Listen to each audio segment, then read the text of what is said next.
Welcome to Transformers, a program that is designed specially to be able to capture the lives, the people and the work of HR professionals.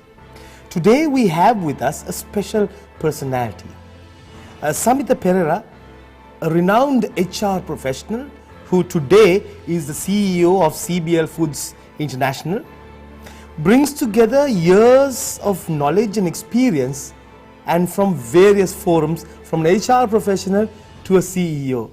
Hi and welcome to the program. Hi Niroshan.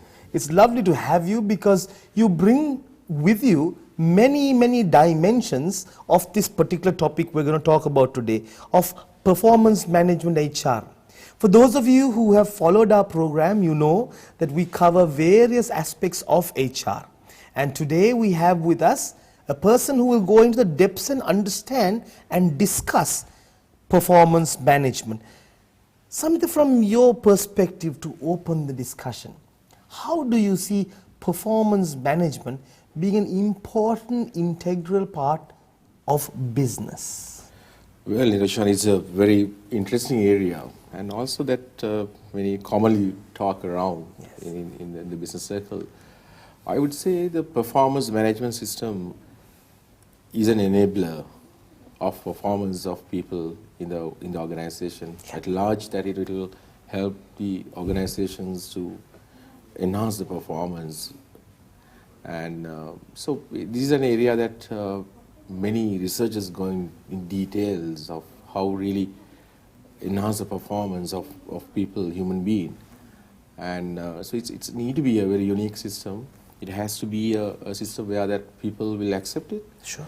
And people will use it for their own development, Sure, as well as enhance performance. Thereby you really ensure that organization performance is enhanced. Yeah. And I would really describe in a nutshell, it's a process of enabling rather than measuring.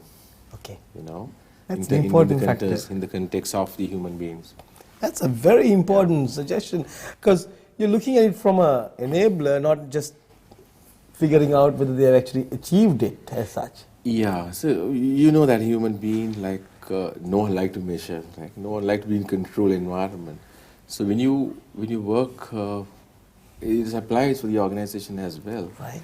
And when you try to make people through a control environment, when they feel, look here, somebody is controlling me, and someone try to measure me, and you won't be able to get the highest potential of that guy. Okay. And so therefore, whatever systems that we are bringing from HR perspective need to support the individuals, support the teams, and by large support the business. Absolutely. Samitha, in terms of understanding performance management, what kind of building blocks or tools are being used by professionals? I mean, there are many, but with your experience, what kind of building blocks bring together to form this entire performance? I would really see there are few key steps that you need to understand in building a performance management system. First, you need to understand what exactly that you're going to do through a system, right? And that meaning for that particular process or tool need to be understand. So in case of this, if you say the performance management, and you understand these are enabling process. So your pillars are built up on that concept, enabling platform. So for that, people in the organization should really see this will support them to really enhance their performance, for them to really build up their careers, and also there's a way that you can really show that you are contributing to the organization. Yeah. So that understanding you need to build up in the organization before you put any system there, right? That's number one. The number two is you need to have a proper mechanism and to capture that thinking. And first, I would say whoever works in the organization should know what is exactly I should do as an individual, and from there onwards, it builds up the second pillar. First, you understand, where he is, like, what's his contribution that you are making in, and you as an organization, you understand. And also, as an individual, you should understand that. So the system should understand or give that particular meaning for that individual. Second point. Third point is, the next thing is, so what exactly you need to do. If you know where you are, what you're really doing currently, and then you need to build up this third pillar of bringing the areas that you need to really focus. Yeah, you call it the KPIs or goals or objectives or whatever words that you are mentioning it. There has to be a meaningful focus or the goal that you need to give for that particular individual. And then that can be, there are various tools available. You call it smart objectives, you call it, look here, measurables objective, which is in line with the business goals, that you have the third pillar on that. Then the fourth one is, once you really understand where exactly that I want to take my employees or my human capital performances, then you need to have alignment for that. Okay. You need to have alignment for that. So when a person works in a business or organization, so his contribution need to really support the overall business objective, right? So as example, if I say if I want to really improve the sales in my business, and so all of us, the areas that the contributing for the sales, starting from your supply chain to the distribution, or probably for the marketing activities, your brand activities, all need to align with that. So yes, you create awareness, then you create awareness. The first thing is you create awareness. Second thing is you understand that individual, where he is, what his contribution currently is doing. Third one is you make a meaning for him or her to really see, this is what exactly I want you to support through a goal or objective or KPI. And then the fourth one, I would say really align those contributions to the overall business objective. That's right. Yeah. That's right. And in the example of sales, one example I was mentioning that, so you need to align that. You call it line of sight. That's right. I mean, the tool that you're talking is a line of sight here. Then once you understand that, once you align with your business and the individual requirements, the other factor is you need to have a sort of a mechanism to the measuring. Sure. Right? You need to have a very clear understanding of measurements. And it's not that you try to measure human being contribution in a way that you will try to make sure that, look here, you are not doing anything. It's not that. I mean, the biggest problem there, what we've seen is you bring the measurements, you forgetting the fact of the system is enabler. Yeah. Then you're moving on that direction, measuring direction. You will try to control the individual. So this is not going to fail. You're not going to work on that. So your fifth pillar is a pretty important. In terms of the measurements, ensure that those measurements will really enable the performance. Yeah, and then the overall you're giving you for line management. Line manager should play a bigger role here. I would say it's a overall that he has to play a role of supporting individual to really take this performance up of individual and the organizations. And so as outcomes that you can really use these outcomes for many things, understanding the current potential of individuals, understanding how you're going to really reward the guy, what are the gaps of this person that he have, as example, any training needs, any development needs, all those things are outcomes. That's right. Yeah. Samitha, in HR, most of these activities are not isolated. They are connected. Now, very frequently we find some of the prerequisites, the requirements for a good performance management scheme, like you said, stems from truly having clarity about the job itself. In this day and age, when we write job descriptions by writing what is versus what ought to be, you ask the person who's doing the job, so what are you doing, and you write a JD, and sometimes you grade that and you have that as an important measurement, not necessarily of what ought to be in that role and necessarily the gap. Although we will cover these topics later, these prerequisites of knowing the proper job is very important for performance management. That's the place that you begin. Yeah. And most companies don't have those prerequisites. Of your experience, how do you see this? Good question, Niroshan. I think, with my experience, I see if a person, if he don't know, if he doesn't know what exactly that he should contribute to the business, and what's exactly the scope that he need to operate, and he'll be lost. Yeah, he'll be lost. He'll wonder what should I do, right? And so this job description, though it's a technical word, probably you will see it's too theoretical kind of a conversation, but no, it's really need. Yeah. Any individual need area that he need to perform. That's right. Because you're talking about from probably a one-man organization or two-man organization to thousands of individuals you're talking here.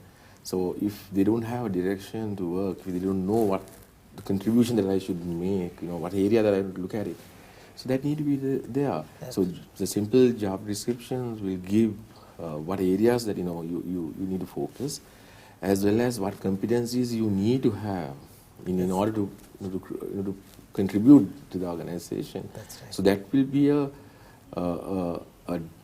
supporting tool for himself as well. That's right. Look here, for me to do this job, I need to have these competencies.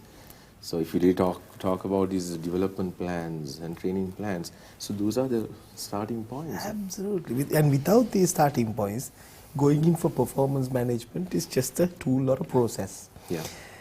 In terms of performance management, when you look at all these tools that are there in the market, what are the pluses and minuses you've seen in terms of these measurement tools that they may have? For example, if you take even a function area of, let's say, KPIs, many people would look at KPIs and organizational goals, but sometimes neglect behavioral aspects of performance. Yeah. But then again, behavioral, some would say, are line of sight, or it's only measurable in a personal context. So how do you see these competencies being measured? Very interesting. There's very few debates going on in this area. And see, once you really understand what exactly that individual employee or your colleagues want to do, from there onwards, that you need to have certain direction that you need to work during particular year. Yeah. So your overall job description will give you that area that you need to focus and then contribute.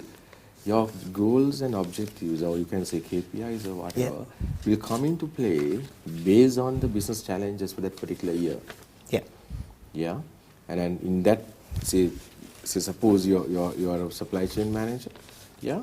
Supply chain manager is given a specific task to responsibilities to carry out. Yeah. So while he's carrying out his responsibilities, due to the business requirement, particularly in 1 year, so let's say 2014, he may need to focus about 5 key areas. That's right. Yeah. So that's how the KPIs are built up. Sure. It's not that you translate your job descriptions into the KPIs. Yeah. So most of the organizations do this mistake. They try to translate the job description into the KPIs. Yeah. So KPIs are unique, and where that need to support the current challenges of the business or the future challenges of the business. Yeah. Right? So that's how it's crafted there. So you're talking about the competencies. See, I believe there are 3 key areas any professional need to build up. That is his leadership skills, right? Starting from, if I really quote the daughter's model, starting from managing yourself to become an entrepreneur. Yeah. Right? So you all levels that you're managing. So I manage Samitha. Yeah. Samitha is managed this personality, right? Yeah. So if I don't manage this, I'll be haywire, right? So starting from that point, you will move into the managing others, like managing probably the executives, managing managers, managing probably functions, and managing bigger organizations, and managing probably a bigger entrepreneur organization, like a MNC organization, or you become an entrepreneur, global manager for That's that, right. right? So each level, you need to have a particular leadership skill. That has to happen, right? So that's a must. Then the other factor is the technical knowledge, your technical skills that you need to have. For you to even manage yourself, you need to have a technical skills. And, you know, and then way to come up, you know, they're basic stuff you need to understand. So when you move up in the ladder, your technical skills also need to be changed as per that ladder. So when you drive your KPIs, somebody to drive your KPIs, it's important that you need to have leadership skills and technical skills, and importantly, as you said, Niroshan, the behaviors. You know, a CEO can't behave like a management trainee. Sure. Yeah, your Sure. one word, your one behavior will matters to change the entire culture in the organization. That's right? So you need to change that. Yeah. So I believe in summary, three things. You can have your KPIs, but to drive that, the competencies based on your area that you're working in, your leadership skills, your technical skills, and your behaviors Behavioral matters. skills. So that's change from managing sales level to a global manager. Global manager. Excellent. Yeah. Many people see performance management as a tool to be able to further oneself as an individual. Now, if I was working in a company, I would think, now I'm given a certain amount of criteria. As soon as I achieve it, it's time for me to go to the next level. But others would argue performance management is about doing your job well. And if you stretch it, there are other factors that you'll be rewarded, but does not mean promotion. How do Yeah. you see this? See, let's go back to the earlier definition. Like, so your performance management, if you want to measure, your KPIs or goals are based on the current business challenges, right? And it is stemming from, see, I need to stretch my organization another 10% of growth. I need to reduce my cost base by another 20%. That's right. So based on that, you will get the objectives. So it's specifically driven by the organization requirement for that particular need. Job, okay. Right? So for a person to move to the next level, that he need to build up the competencies. As I mentioned earlier, you have each level, like say managing self level to global manager. Say suppose a supervisor, or suppose a person comes as a clerk, accounts clerk, and he is in the managing self level. Yeah? So he need to have certain competencies of technical, probably understanding the work, the Excels, understanding if you are using SAP, ERP, that's a technical skills. So you need to have a leadership skills to manage himself, coming on time, right? Ensure that you're behaving well in the organization, you understand the organization philosophy, you understand the organization culture. So that's the behavior side of it. So if you want to become a next level supervisor that is managing others, he need to improve his leadership skills. Not only he manage himself, yeah, he will go to the next level of managing others' competencies. So if you're going for the next level as an accounts executive, right? So he means you need to have some technical skills as well. Not only the data entry, you need to understand what this data will mean for the business. Yeah, so that's the technical skills. In terms of behaviors, he can't just act like him, because now he's managing another few people now, not only himself. So his behavior matters. So if you really see the promotional aspects of building the career versus the performance, certainly performance will enable him to drive his life up. But it's not the only thing. I can perform well in this year, right? But I may not have a competence to be a probably global manager. You can say that, so you build up the competence. Samitha, that is very, very clear, because many people discuss, but they give a very, hazy answer. Very, very clear. So competencies will take you up the ladder. Yeah. That may be leadership, behavioral, or technical. But performance is about staying in the game right now and doing very well. And you will be rewarded for that separately. That's very, very clear, and it's important. In terms of performance and improving the quality of business, do you look at the overall picture in terms of corporate goals, and does this actually happen in reality? I think, Niroshan, it's a good question again you're asking it, and way you look at your performance management system, the concept matters there. How people, the degree of acceptance on the systems in the business matters for the success of the performance management system. Okay. I've seen many organizations, and since I can say that I'm president of the Institute of Personal Management, That's right. I've seen many organizations, they just do the tick box kind of stuff. They use this as a tool only for the increments probably. That's right. And they think they start looking at the performance management system, getting into the system by November, because you need to give increments in December. It's not going to work. It's an enabler. It's a tool that you are given for your line manager to work with your team and ensure that their performance are focused, their energy is focused for certain goals, and to support him. If you see somebody is falling down and whether he is not be able to achieve certain things, you as a leader is failing. That's right. Because they are carrying out you're empowering your work to them. That's right. And there's a gap that you're talking about. So as a leader, you need to support him. And so there may be instances like, look here, that you may ask, okay, this is something that, very, I would say, a system that, only try to enable. No, when you try to do that, you will see there are gaps in people. Yeah. Yeah, so as a leader, as I mentioned, support, when you try to support, you need to support in many ways. Probably training, probably your coaching, probably your mentoring, right?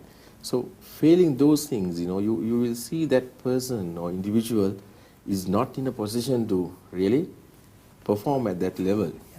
Then there's a discussion that you're going to take it on. Yeah. And do you really want to keep him that role, or can you change and give another role, or that you need to have a discussion and say, look here, we can't move on. So today the business is very challenging, and carrying out passengers is a question. You can be HR, you can be a good human being, but finally that you're battle in the market.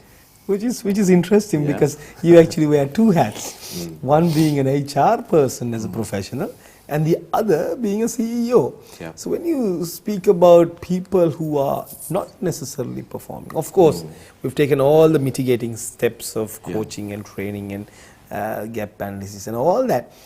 But once you have to make a call on it, Yeah. do the HR people of modern day think of it from a business angle or more from the humanitarian angle?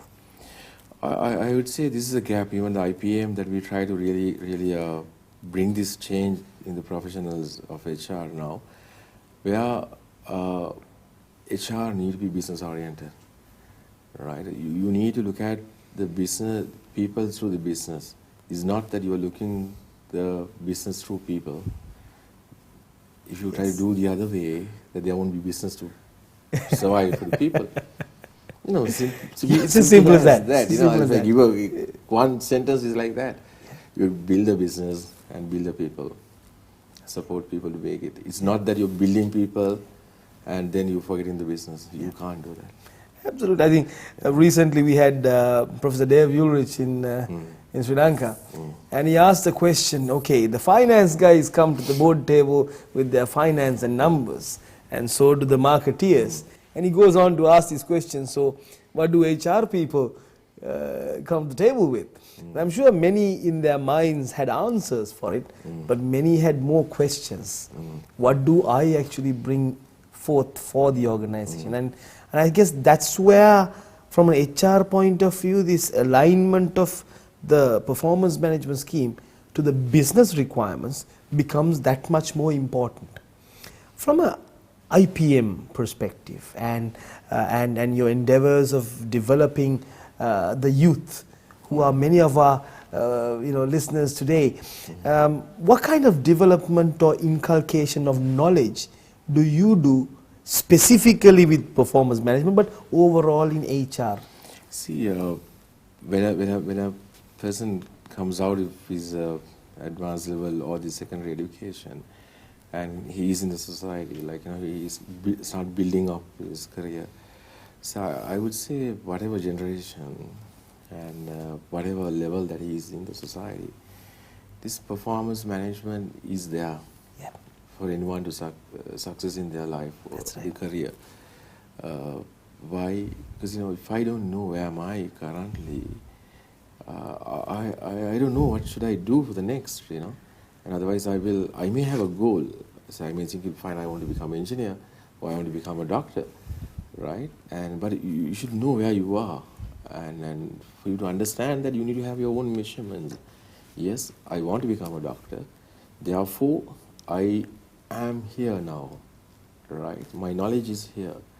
Or my involvement in my commitment to become a doctor is in this level.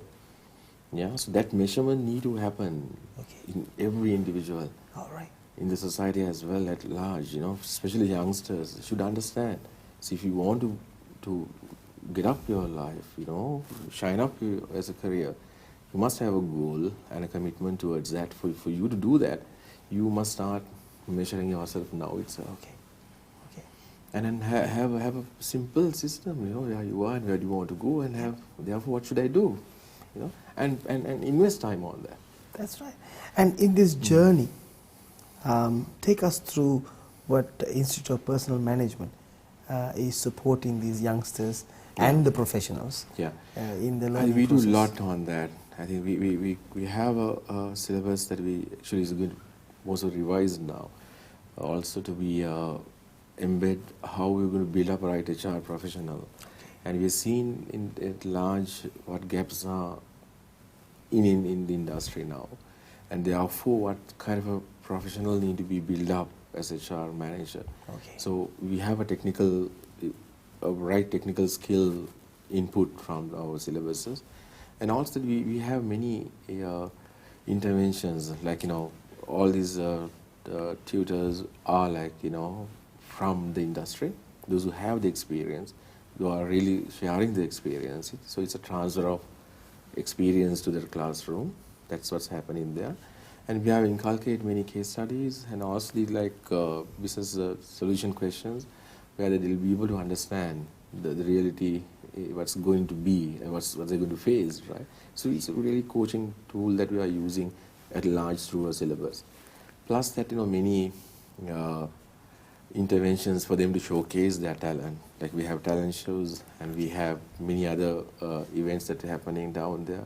Actually, today that we have the students' nights, where the people are really showcasing their talents as well.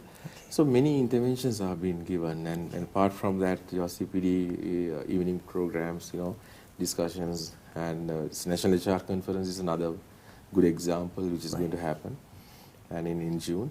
So we will bring the new trends to the professionals and then to the profession. So it's many interventions are there from the IPM point of view.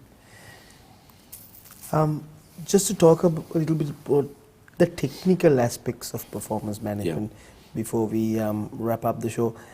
In terms of measurement and collection of data, we've always had problems in terms of performance management, because the line management is most often looking at end result, not necessarily process. Yeah. How do we get this line management to own performance management and to be able to raft it in a very professional manner? Yeah, excellent question. And see, if you don't do the basics right, if the line manager don't understand, this is my subordinate or my colleague is doing part of my job. If you don't understand that, if you don't believe that, then this is not going to work. Look at an operations manager. In a structure like you are head of operations and you have a factory manager, let's say these two points. And if the operations manager, head of operations don't understand my factory manager is doing my part of my job, right? So that's the issue. Then you don't really own the system, right? So in the question of the measurements, and it has to be very empirical data, right? You can't have very subjective data for this kind of a system. So any discussion need to be very truthful, transparent, and very objective driven. Okay. Yeah. So once you have this kind of a believing, those data will flow in, Niroshan. Yeah, it's the difference is difficulties in the defining and believing the system, Okay. and then getting, look here, he's doing part of my job, I'm empowering him to do the job. I sense a lot of passion in the way you say things. And this passion is required when you are looking at an HR professional, because this is the hard stuff. Performance management time of year is the hard time of year than the rest of the year. So this passion of believing in what you do is important for an HR professional who's been doing this for a long time. It's been a process driven. How would you advise them to be able to break away from those shackles? See, my only message here is, first thing is believing in the system, and the other one is don't use this as a tick box stuff. So use this as a tool that you can get your people to support the business, and also that tool for people that they can use it for them to develop themselves. Sure. And create a meaning for the system. Sure. Don't do just think, because there's a process, just don't distribute the forms every January and collect it by February and then send it in November for evaluation. It's not going to work. So you have to work with the line managers, work with them, explain them. This is a tool that you can really support your performance of your people, and whereas that you will be able to have a good life, right? And where that you will enhance your performance as well. So make them believe in this, and then this is where that is they are not doing it. We think there's a system, and then more importantly, we forget that they think that IT can drive the whole performance. IT system can drive the performance management in the business. It's only a platform. Yeah, yes. The meaning need to be created by the HR and the line manager. Absolutely. That's what I see. On a personal note, yeah, moving from an HR head to a CEO, how much has changed? This is the way that I have been working, and I feel, yes, more responsibilities, and so you always know when you're in HR that you have somebody to blame. Look here, you have CEO, therefore you can't do certain things for your people, right? But now all the things are on my shoulder, like your shareholders, your consumers, your people, and your assets all in my shoulder. So I believe it's way to do it. Yeah. So has a lot of things changed in the way you look at things? I'm trying to see. I've been now seeing the bigger picture, right? Yeah. Bigger picture of the business, and being a HR guy, believe me, my job is pretty easy. Okay. I have seen it's pretty easy because I have to work with people. That's right. And so get the things right. That's it, And if your bases are right, and then things will work. Absolutely, and I'm sure the HR people that work in your company find it easy because you probably find it easy because it's easy to get through to you. You need to ask for them. And I would say the both side of it, Maybe they find it tough. Or maybe some areas, we are in the same page. Okay. Moving on to process orientation. And we've discussed many things on it. It's not the process, but the heart and the right intention to be able to organize this. But nevertheless, for what reason do we always go and outsource organizations to come and develop our performance management scheme?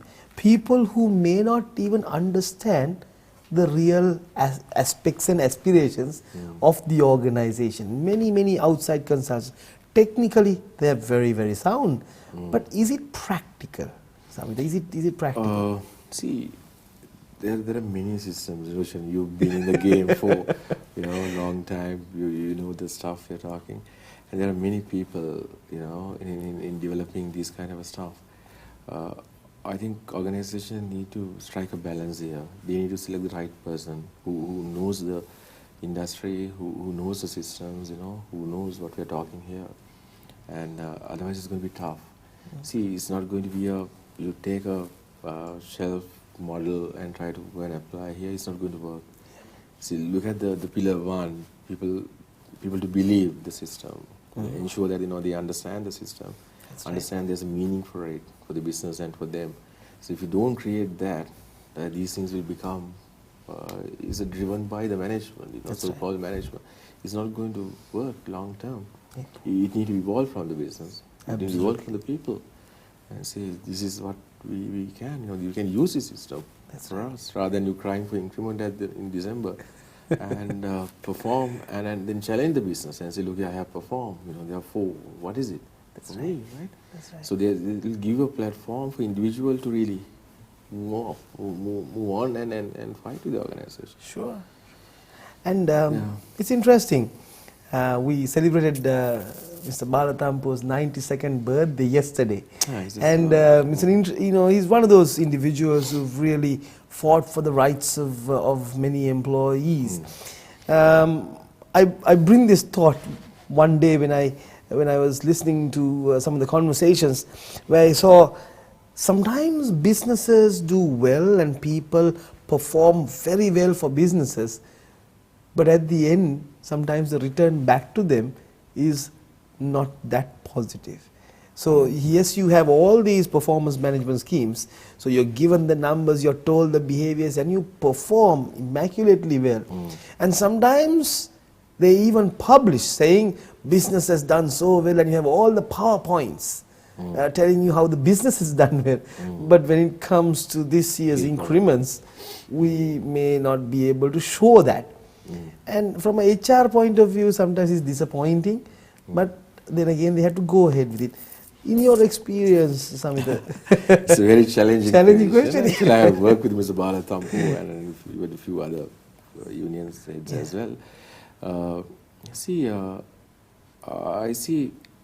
I think people like them really fought for the rights of the people. I believe that that's the true unionism they had.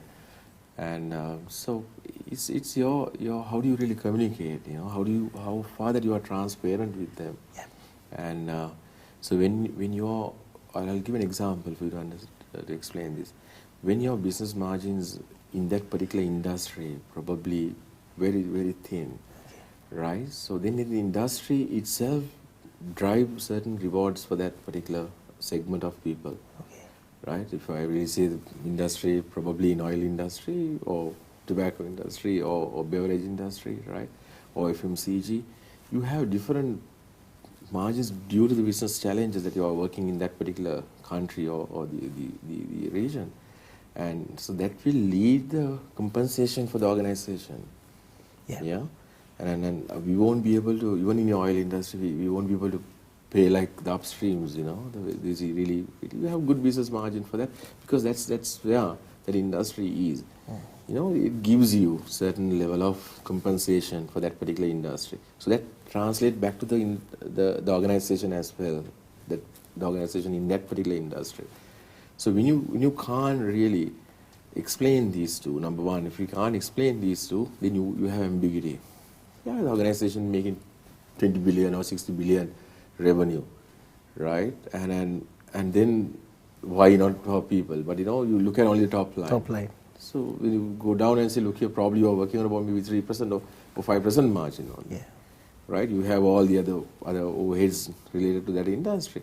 So then the question comes in, how far that you can really stretch your rewards in the organization. That's right. Yeah. So some organizations, they really look at it how best that you can really reward people differently using these performance management tools on that. But from the average employment point of view, like you can argue everyone need to have same increment where you have the same problems or challenges they are facing in the market. That's right. Right? So that's differentiation is need to be explained, one.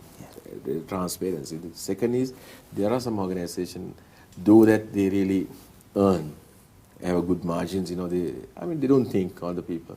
Then these processes are really, really no matter. It's very futile, So, but the issue is, if you want to sustain the organizational performance, it's really important that you ensure that your people are rewarded as per the performance of the business. That's right. And they link it to the individual performance as well. So if you can create that culture, I'm sure that you're not talking that, there's no room for anyone to really argue.